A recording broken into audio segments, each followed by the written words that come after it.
Hello everyone. Well, Cyprus is in the news today after the EU reached agreement on an aid package for the country's banks. The decision has proved rather controversial, with many pundits upset that the insured depositors have been included in what's being labeled as a tax, but really is more of a debt for equity swap. We agree that the solution wasn't perfect from Cyprus's point of view, but it followed the golden rule. He who has the gold makes the rules. The northern countries insisted that depositors had to be included in a solution, and the government wanted to keep the level of payments on large lot depositors low enough so as not to destroy the banking industry. While it's easy to play Monday morning finance minister, the decision here was not between a perfect solution and this imperfect solution, but rather between a catastrophic disorderly bankruptcy or a painful but controlled resolution of the crisis.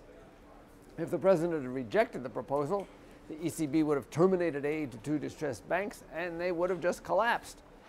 This would have saddled the government with a bill of around 30 billion euros to compensate deposit holders, which the government couldn't pay. In that case, the banking system probably would have collapsed and all the depositors, including the small ones, would have wound up losing much, much more money than they did. Maybe a 100% bail-in. Not to mention the knock-on effect on the economy and potentially an exit from the euro with catastrophic effects on Europe. So, by doing it this way, though the solution keeps Cyprus's debt to GDP ratio down to a manageable level of 93%, which is not far off the EU average of 90% of GDP, and will allow the economy to grow. It wins IMF backing and probably Russian backing as well. In that respect, Cyprus is spared the drip, drip, drip of program after program that other countries have suffered from. One and done, you might say. The country secures the jobs in the banking sector and avoids a new recession. So, Eurodollar has moved lower today on fears that the bail-in of insured depositors will start bank runs in Spain and Italy. I doubt that. Everyone realizes that the Cyprus banking model, with a third of its assets from overseas, is unique among the troubled peripheral countries.